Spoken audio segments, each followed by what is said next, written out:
সুস্বাদু নানা খাবার রান্না করে টেবিলে সাজিয়ে রাখা হয়েছে। ট্যাব ওপেন করতেই ক্রিং ক্রিং শব্দে দেয়ালের ওপার থেকে অর্ডার এলো খাবারের। তড়িঘড়ি করে সদ্য প্রস্তুত করা খাবার নান্দনিকভাবে প্যাকেজিং শুরু হলো। এর মধ্যে দরজার সামনে চলে এলো ডেলিভারি ম্যান। ব্যাগে করে সুন্দরভাবে খাবার তুলে দেয়া হলো তার হাতে। এভাবেই বাসায় রান্না করা খাবার পৌঁছে যাচ্ছে অফিস কিংবা অন্য বাসায়। আর ঘরে বসে ইসরাত জাহানের প্রতি মাসে আয় হচ্ছে প্রায় লাখ টাকা। রান্নাটাকে সব সময় ভালোবাসতাম, রান্না করতে পছন্দ করতাম, মানে অতিথিদেরকে খাওয়াতে পছন্দ করতাম। আর একটু চিন্তা ভাবনা ছিল সবার যখন প্রশংসা শুনতাম বা রান্না ভালো হয়েছে, তো চাচ্ছিলাম যে প্রশংসার মধ্যে সীমাবদ্ধ না থেকে কিভাবে একটু নিজের একটা কিছু করা যায়। ছোটবেলা থেকেই বিভিন্ন ধরনের খাবার শখ থেকে রান্না করতেন ইসরাত। স্নাতক ডিগ্রি নিয়ে অন্যদের মতোই চাকরি শুরু করেছিলেন উচ্চ বেতনে কর্পোরেট প্রতিষ্ঠান বাংলালিংকে। সন্তানকে সময় দিতে না পারার হতাশা থেকে প্রায় 3 বছর পরে চাকরি ছেড়ে দেন তিনি। আমার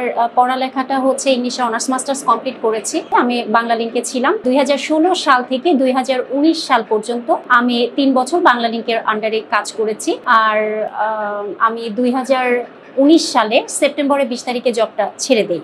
ঘরে বসে সন্তান আর পরিবারের সাথে সময় কাটছিল। করোনাকালীন সময়ে ইসরাত জাহানের কোলে আসে আরেকটি সন্তান। তবে দিন দিন বাসায় থেকে হতাশা যেন চেপে ধরেছিল তাকে। সন্তানরা কিছুটা বড় হলে এরপর আবার চাকরিতে যোগদান করেন তিনি। করোনা পিরিয়ড চলে আসলো, দেন সেকেন্ড টাইম আমি প্রেগনেন্ট হলাম এবং আমার সেকেন্ড বেবিটা তখন হয়ে যায়। তখন আমি সম্পূর্ণ আসলে 2টা বেবিকে সময় দিতে থাকি এবং টোটালি একটু ফ্রাস্ট্রেট হয়ে যাই। আসলে একটু কর্পোরেট লেভেলে জব করে এসে টোটালি একদম গৃহিণী হয়ে যাওয়া, তো এটা একটু ডিফিকাল্ট ছিল আমার জন্য।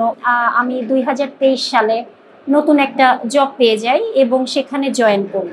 তো ওই জবটাও আমার ভালো ছিল, কর্পোরেট লেভেলে জব করছিলাম।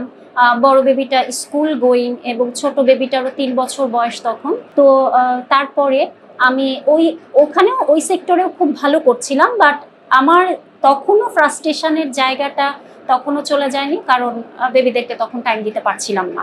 আবার চাকরি শুরু করলেও সন্তান আর পরিবারকে ছাড়া কোনোভাবেই ইসরাতের ভালো লাগছিল না। এরপর একদিন ফেসবুক ব্রাউজ করতে গিয়ে চোখে পড়ে বাসায় বসে হোম শেফ হিসেবে ফুডপান্ডায় কাজ করার সুযোগ। ফের চাকরি ছেড়ে সেখানে নিবন্ধন করে শুরু করেন ভিন্নভাবে নিজের পথ চলা। মাত্র 2 থেকে 3 হাজার টাকা খরচ করে শেফ হিসেবে কাজ শুরু করেন তিনি। এই জবটাতে যখন আমার 6 মান্থস রানিং, তখন আমি একদিন ফেসবুক ব্রাউজ করতে করতে দেখলাম যে ফুডপান্ডার একটা রেজিস্ট্রেশন মানে অপরচুনিটি। তো ওখানে আমি তখনই রেজিস্ট্রেশন করে ফেলি। তো তার কিছুদিনের মধ্যেই আমার যখন জবটা 6 মান্থস রানিং, তো তখন আমি ফুডপান্ডা থেকে একটা কল পেলাম এবং আমাকে ওখান থেকে বলা হলো যে আমি ইন্টারেস্টেড কিনা, হোম শেফ হিসেবে আমি ওনাদের সাথে পার্টনারশিপে কাজ করতে ইন্টারেস্টেড কিনা।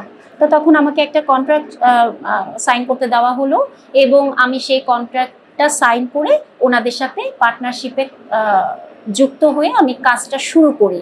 2024 সালের জানুয়ারি মাসের 26 তারিখ থেকে শুরু হয় ভিন্ন এক পথযাত্রা। তবে চাকুরিজীবী থেকে ইসরাত জাহানের উদ্যোক্তা হওয়ার ভাবনায় বেশ উৎসাহ ও সহায়তা করেছে স্বামী সহ পরিবারের অন্যান্যরা। আর তিনিও চেয়েছেন সবসময় খাবারের মান বজায় রাখতে। আমার হাতে রান্না কাস্টমার পর্যন্ত পৌঁছানো, এটা তো আমার একার পক্ষে কখনো ওইভাবে সম্ভব না। তো ফুডপান্ডাকে আমি একটা প্ল্যাটফর্ম হিসেবে পেয়েছি। যে কোনো ব্যবসায় শুরুতে অনেক টাকা মূলধনের প্রয়োজন হলেও ফুডপান্ডায় অল্প টাকা খরচে বিক্রি করতে পারছেন নিজের রান্না করা খাবার। অন্যদিকে বাইরের রেস্টুরেন্টে তেল মশলাযুক্ত খাবার না খেয়ে স্বাস্থ্যসম্মত হওয়ায় বাসায় রান্না করে এমন খাবারে ঝুঁকছে অনেকেই। প্রতিদিন আমার সকাল 8টা থেকে রাত 11টা আর 11:30 পর্যন্ত খোলা থাকে। আমার পিক টাইম লাঞ্চের টাইমটা এবং ডিনার টাইমটা আমার একটা পিক টাইম থাকে। এর মধ্যেও যে অর্ডার থাকে না তা না, কিন্তু আমার লাঞ্চের টাইমটা আর হচ্ছে আপনার ডিনার টাইমটা আমার পিক টাইম থাকে 12:30, দুপুর 12:30 থেকে 3:30 পর্যন্ত আমার পিক টাইম থাকে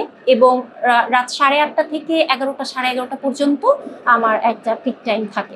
এর মধ্যে আমি যে রিল্যাক্স টাইমটা পাই ওটা আমি ফ্যামিলিকে দিতে পারি, আমার সন্তানদেরকে দিতে পারি। হোম শেফ হিসেবে কাজ শুরু করার প্রথম দিন মাত্র একটি খাবারের অর্ডার পেয়েছিলেন ইসরাত। তবে প্রতিনিয়ত বাড়ছিল অর্ডারের সংখ্যা। মাত্র 4 মাসের ব্যবধানে এখন প্রতি মাসে আয় করছেন 40 থেকে 50 হাজার টাকা। অন্যদিকে বাসায় বসে সন্তানদের লালন পালন করে বাড়তি আয়ের যোগান দিতে পেরে খুশি এই সফল উদ্যোক্তা নারী। এখন পর্যন্ত আমি আলহামদুলিল্লাহ যথেষ্ট পরিমাণ হ্যাপি যে আমি বাসায় থেকে বাচ্চাদের সবাইকে টেক কেয়ার করে আমি ফুড পান্ডার হেল্পে মানে এত দূর পর্যন্ত আসতে পেরেছি এবং বিজনেসটা কন্টিনিউ করতে পারছি।